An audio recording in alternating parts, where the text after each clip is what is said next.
Hey guys, what's up? This is Panzer Dragon, and today we'll be going over the top 5 best AD carries for solo queue.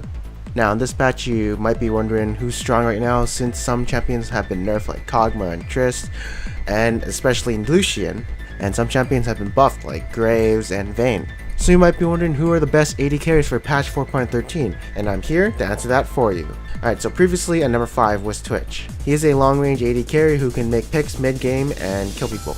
But sadly I do have to replace him because I do feel like he is being outclassed by other champions right now, and none other to replace him is Lucian. So before, Lucian was really OP, he had lots of mobility, and he was basically Ezreal who actually did damage. But now they took out the slow and increased the cooldown on his E. This means he isn't so hard to being ganked anymore by say people with slows or someone like Nasus who can now wither him, and he can actually take that 5 seconds of effect. But if you think of it this way, his E wasn't always used to remove slows, only in certain situations, and the 4 seconds increased onto his E is fine as long as you have some cooldown reduction, so I think he's fine for an AD carry right now.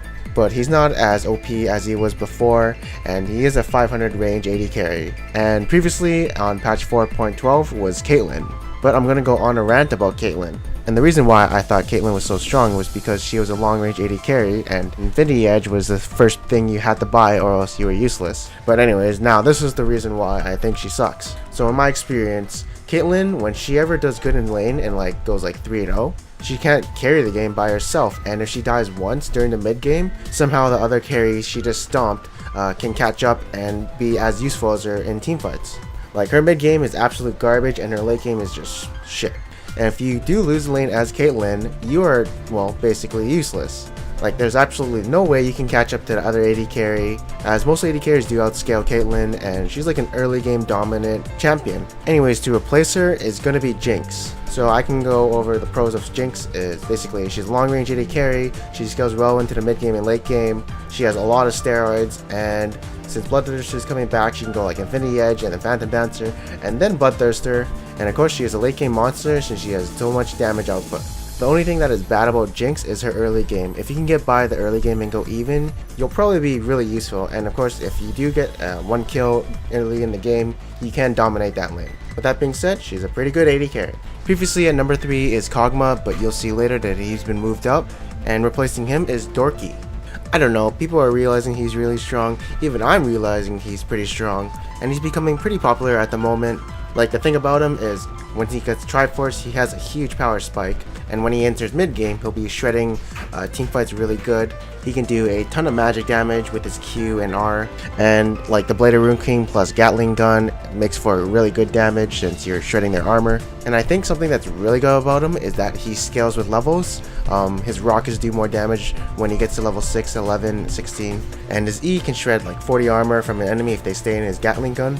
And yeah, his mid game is one of the best, if not the best. And his early game and late game are decent, although I will say that his late game isn't as powerful as Kog'Maw or Tristana, but he can still do a decent amount of damage. And also what I do like about Dorky is that if you do have an all AD comp, you can pick him and have some magic damage. And yeah, right now, at the moment, he's pretty strong. And at number 2 is still Tristana. So they hit Tristana's E damage on the early levels, which means she's a bit less dominant in the laning phase. And they also hit the slow on her W when she jumps onto someone, which is from 2.5 seconds to 1 second, or 3 seconds if it's at max level.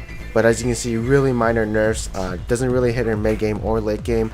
She's still a super monster late game with 750 range or whatever, one of the highest ranges in the game. She can easily clean up teamfights with their resets from her W. And yeah, since Infinity Edge is strong right now, she's definitely going to be one of the best AD carries still. Alright, so number 1 previously was Lucian, but now since he got nerfed, it's going to be Kog'Maw. So what did they hit on Kog'Maw? They hit his base health and gave him more scaling health to make up for that base health. And some people might look at the Q as being some big nerf, but it really isn't. First off, it's only 8% less armor shred plus magic shred. And well, in my opinion, I didn't really land it that much. I usually use it to proc Trinity Force. And I don't think it had that much of an impact onto teamfights. But other than that nerf, Kog'Maw is still really good. He's a long range AD carry. He has really strong base damage. He is really good with Triforce since he can keep proccing with his ultimate. And he does have that maximum health damage from his W. So yeah, he scales with levels pretty good because of his ultimate. And he's a long range AD carry. And yeah, he's probably the strongest AD carry right now. So yeah, thank you for watching this video. I hope you guys enjoyed it. Please like, subscribe, and comment below.